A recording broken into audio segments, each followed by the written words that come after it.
여러분 안녕하십니까? 저는 여러분에게 예수 그리스도의 복음을 전파하고 있는 박정현 선교사입니다. 오늘은 로마서 6장 1절부터 23절까지 계속되는 이 말씀 중에서 오늘은 15절부터 19절까지 말씀입니다. 로마서 6장 15절부터 19절까지 말씀입니다. 15절부터 읽고 말씀을 전하겠습니다. 그런즉 어찌하리요? 우리가 법 아래에 있지 아니하고 은혜 아래에 있으니 죄를 지으리요? 그럴 수 없느니라. 네, 우리 사도 바울께서는 다시 한번 로마서 6장 전반부에 하셨던 말씀을 다시 한번 반복해서 우리에게 강조하고 계십니다. 로마서 6장 1절에서 은혜를 더하게 하려고 죄악을 거하겠느냐 2절에 그럴 수 없다라고 말씀하셨고, 다시 한번 15절에서도 14절까지 말씀을 하신 후에 다시 한번 우리에게 강조하셔서 우리가 법 아래에 있지 않냐고 은혜 아래에 있으니 죄를 지으려 그럴 수 없다라고 말씀하고 있습니다. 우리가 율법의 정죄 아래에 있지 않냐고 예수 그리스도의 은혜 아래에 있습니다. 주님의 용서와 주님이 새롭게 하시는 은혜 가운데 있습니다. 그러니까 난 이제 죄를 지어도 주님께서 나를 버리지 않으실 거다, 주님께서 나를 정죄하지 않으실 거다 라고 생각하고 죄를 지을 수 있느냐는 겁니다. 말씀은 절대 그럴 수 없다라고 말씀하고 있습니다. 절대 그럴 수 없다라고 말씀하고 있습니다. 그 전에 했던 말씀 다시 14절까지 말씀들을 쭉 한번 우리가 보십시오. 죄에 대해서 죽었다고 말씀했습니다. 죄에 대해서 죽은 사람이 어떻게 죄를 지을 수 있느냐라고 말씀한 것입니다. 그리고 하나님께서 예수 그리스도를 보내서 우리 예수 그리스도를 이렇게 보내셨던 이유가 우리가 죄에 대해서는 죽고 우리가 하나님 앞에 대해서 산자로 새롭게 살게 하기 위해서 예수님께서 십자가에 죽으셨다고 말씀하고 있습니다. 그렇다면 우리가 하나님의 의도가 그러하고 하나님의 뜻이 그러한데 어떻게 우리가 하나님의 그 뜻을 어기고 다시 죄로 돌아갈 수 있냐고 지금 사도 바울은 우리에게 강력하게 말씀하고 있는 것입니다.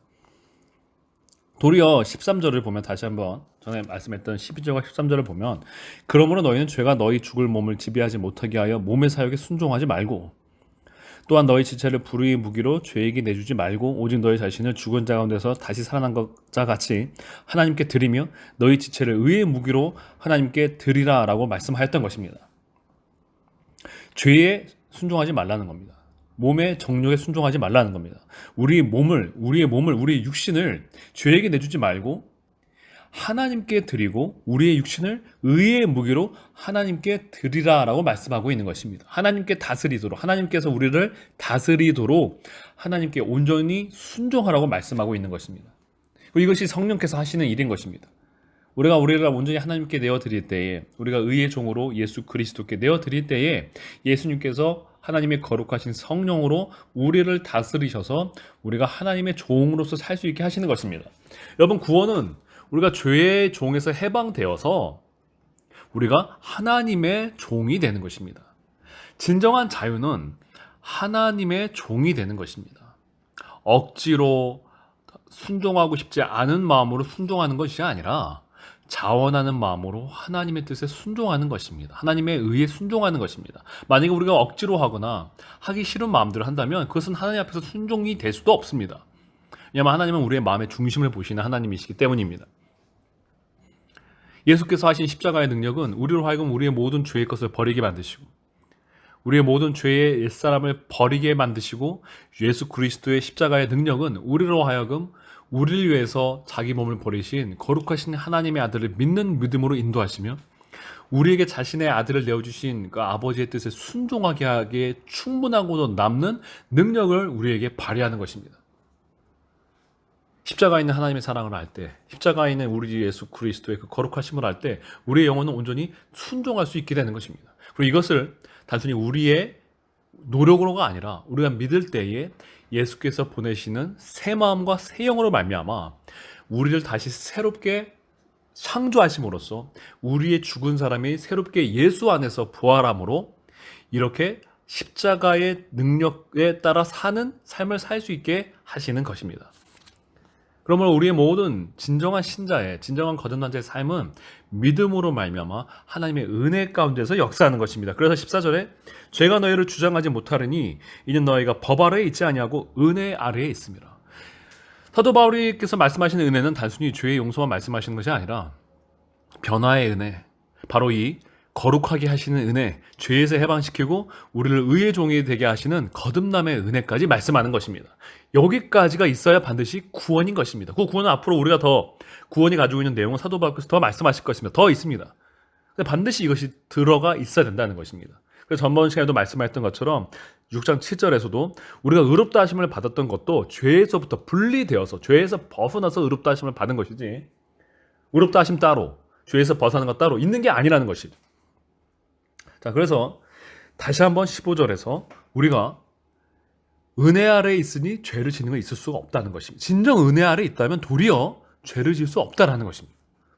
우리가 그 은혜를, 하나님의 은혜를 우리가 원하는 일부에만 은혜를 인정한다면 우리는 죄를 지을 수 있다는 이상한 결과를 만들어냅니다. 그러니까 진정 하나님의 은혜가 무엇인가?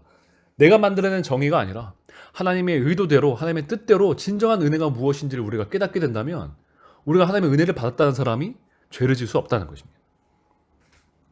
자, 그래서 16절에 다시 한번 우리에게 말씀하고 있습니다. 너희 자신을 종으로 내주어 누구에게 순종하든지 그 순종함을 받는 자의 종이 되는 줄을 너희가 알지 못하느냐? 혹은 죄의 종으로 사망에 이르고 혹은 순종의 종으로 의에 이르느니라 라고 말씀하고 있습니다.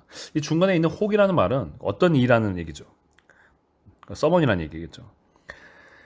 다시 한번 우리에게 말씀하고 있습니다. 구원, 우리의 선택이 우리의 운명을 가른다는 것이죠. 우리가 누구에게 순종하든지 우리는 그의 종이 된다고 너무나 명확하고 단순한 영적인 원리를 말씀하고 있습니다. 우리가 구원을 얻었지만 내가 죄에게 순종하면 죄의 종이 돼서 사망에 이르고, 내가 의에 계속 순종하면 순종의 종으로 의에 이른다고 말씀하고 있습니다. 그래서 에스겔서에서도 비록 구약이지만 변하지 않을 원리를 말씀하고 있는 것인데 무엇입니까? 악인이라도 회개하고 하나님께 순종하면은 하나님이 그를 살리신다고 하셨고, 의인일지라도 그가 범죄하면 그의 의가 그를 구하지 못한다고 분명히 에스겔서에서도 말씀하고 있습니다. 여러분, 하나님은 마치 하나님이 무슨 우리가 잘했던 일과 못했던 일을 저울질한 다음에 잘했던 일이 더 많으면 구원해 준 식의 하나님이 아니십니다. 하나님 앞에서는 죄에 있는 자는 멸망받을 수밖에 없습니다. 죄를 지으면 하나님 안에 거할 수가 없습니다. 내가 지금까지 어떻게 하나님을 섬겼고 얼마나 하나님을 사랑해왔던지 간에 내가 오늘 범죄한다면 나는 죄의 종이 되는 것입니다.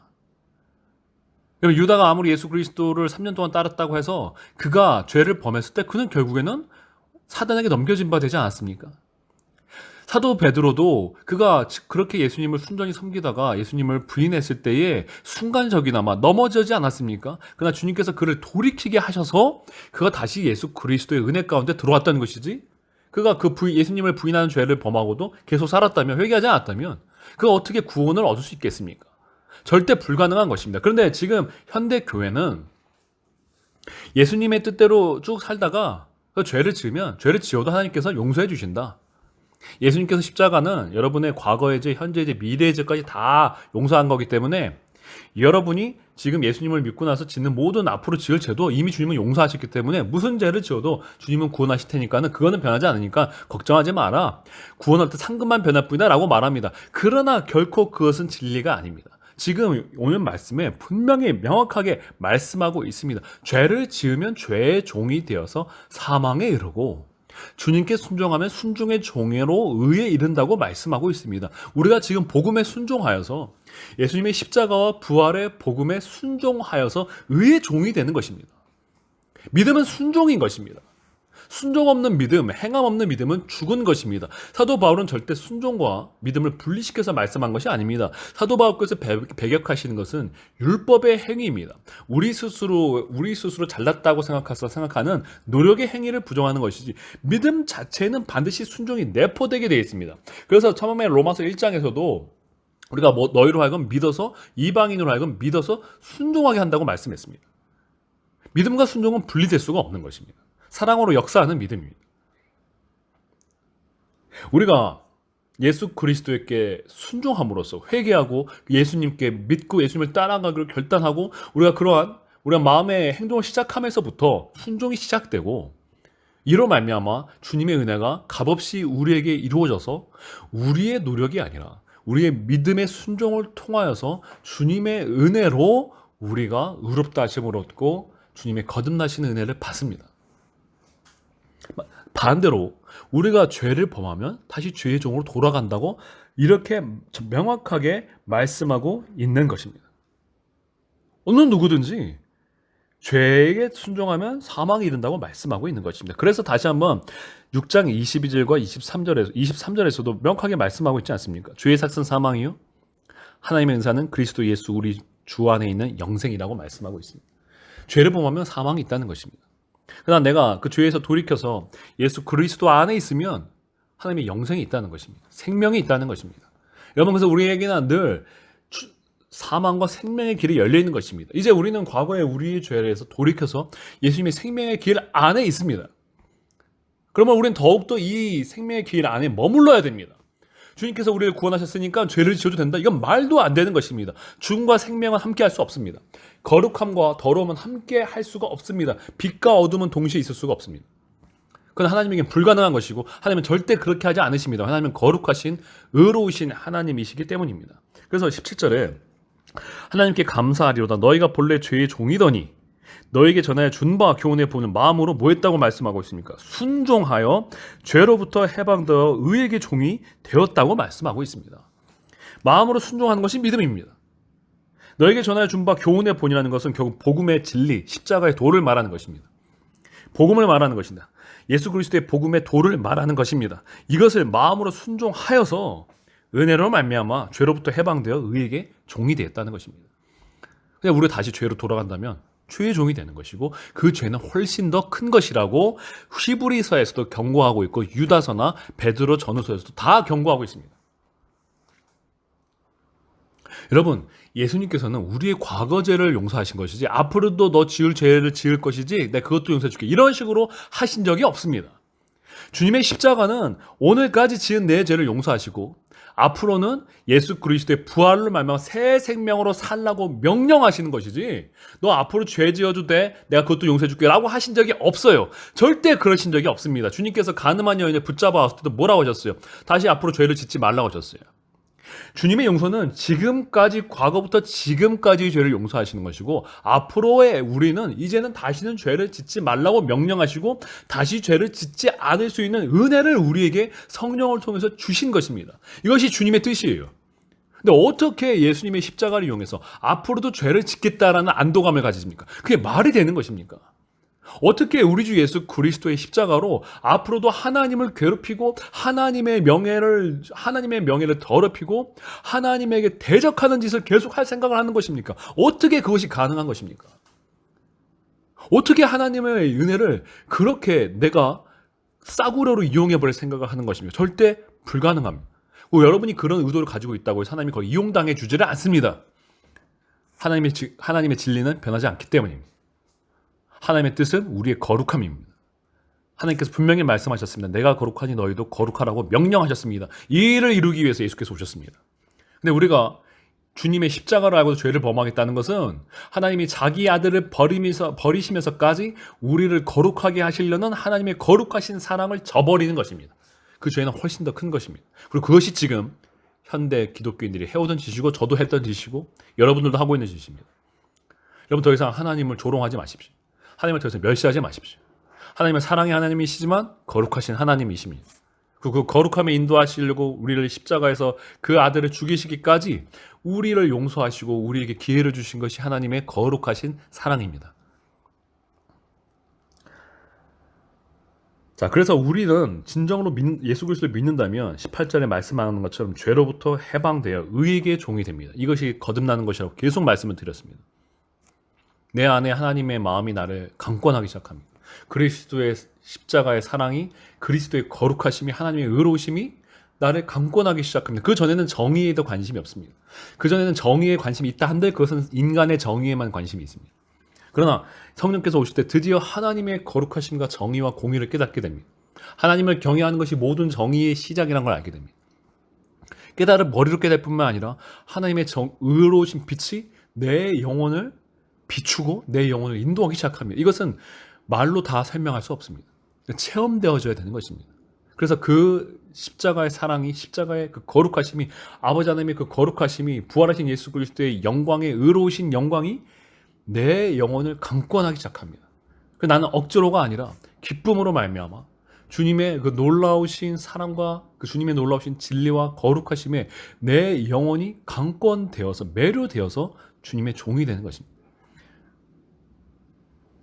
자, 그래서 19절에 다시 한번 이렇게 말씀하고 있습니다. 너희 육신이 연약함으로 내가 사람의 예대로 말하노니 전에 너희가 너희 지체를 부정과 불법에 내주어 불법에 이른 것 같이 이제는 너희 지체를 의에게 종으로 내주어 거룩함에 이르라 라고 말씀하고 있습니다. 계속 반복된 말씀이죠. 지금 이 말씀이 계속 반복되고 있어요. 다시 사람의 예대로 말씀한다는 겁니다. 너희가 너희 지체를 부정과 불법에 내주어서 불법에 이르렀다는 것이죠. 이제는 너희 지체를 의에게, 하나님의 아들 우리 주 예수 그리스도 안에 있는 그 의에게 종으로 내주어서 거룩함에 이르라 라고 말씀하고 있습니다. 종의 예에 든 것이죠. 우리가 죄를 범하면 불법의 종이 됩니다. 부정의 종이 됩니다. 그러나 우리를 성령께 내어드릴 때, 우리 주 예수 그리스도께 내어드리면 의에게 종이 되고, 그렇게 될 때 거룩함에 이르게 되는 것입니다. 거룩함에 이르라 라고 명령하고 있지, 너 나중에 언젠가는 거룩하게 될 테니까는 기다려라고 말씀하고 있지 않습니다. 분명히 하나님께서 내가 거룩하니 너희도 거룩하라고 말씀하셨습니다. 예수께서 산상수훈 때도 너희 아버지가 온전하심과 같이 너희도 온전하라고 명령하셨습니다. 거룩함은 우리에 대한 명령입니다. 우리의 삶의 목표입니다.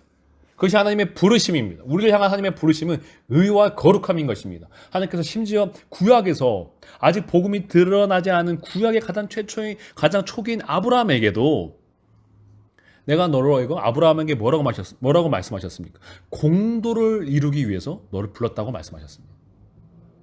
공도가 뭡니까? 공의로운 길이죠. 하나님의 공의의 길을 살게 하기 위해서 아브라함을 부르셨다고 말씀하고 있습니다. 심지어 이제는 우리가 복음의 완전하신 절정인 예수 그리스도께서 나타나신 시대에 있습니다.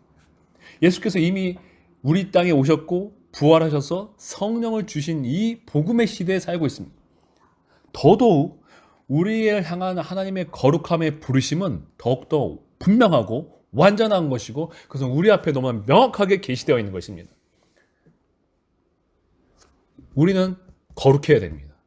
우리의 노력이 아니라, 우리의 힘이 아니라 믿음으로 말미암아 우리 주 예수 그리스도의 그 은혜에 의존하여서 그의 종이 되어서 의로우신 우리 주 예수 그리스도의 종이 되어서 거룩함에 이르러야 되는 것입니다. 거룩함의 열매를 맺어야 되는 것입니다. 거룩함이라는 것은 죄가 없는 상태입니다. 거룩함과 죄가 있는 상태는 공존할 수가 없습니다. 거룩함은 하나님에게만 속하는 말씀입니다. 우리가 누군가에게 거룩하다고 얘기할 때는 하나님에게만 거룩하다고 말씀할 수가 있는 겁니다. 우리가 말할 수가 있는 것입니다. 근데 하나님께서 우리로 하여금 이 신의 성품에 참여하는 자로 부르셨다고 베드로서에서 말씀하셨고, 지금 여기서 동일하게 하나님께만 불려줄 수 있는 의와 거룩함이라는 것을 이제 우리에게 명령으로 주신 것입니다. 왜 가능하다고요? 예수께서 우리에게 오셨기 때문입니다. 예수님께서 하십니다. 우리가 믿을 때 예수께서 하시는 것입니다. 여러분, 우리는 하나님의 거룩하심에 이르러야 됩니다. 거룩함은 계속 얘기하지만 죄도 있고 의도 있는 상태는 거룩하다고 아예 말할 수가 없습니다. 하나님 앞에서 흠이 있는 것은 절대 거룩하지 못하고 그것은 더러울 뿐입니다. 혼합된 것은 더러울 뿐입니다. 하나님께서 우리에게 온전하심을 우리에게 명령하고 계시고 온전함 가운데 우리를 부르고 계십니다.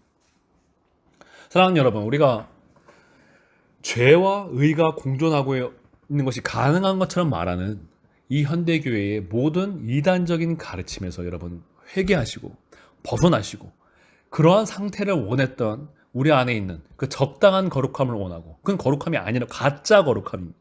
가짜 거룩을 원하고 가짜 의를 사랑했던 우리의 죄를 회개하고 이제 온전한 거룩함에 이르기를 간구하며 그 예수 그리스도께 믿음으로 의존하는 저와 여러분이 되기를 주님의 이름으로 축복합니다. 다시 한번 말씀드립니다. 혼합된 것, 적당한 거룩은 거룩이 아니라 가짜 거룩이, 그것은 하나님 앞에서 더욱더 하나님을 더욱더 분노케 하는 외식이요 위선일 뿐입니다.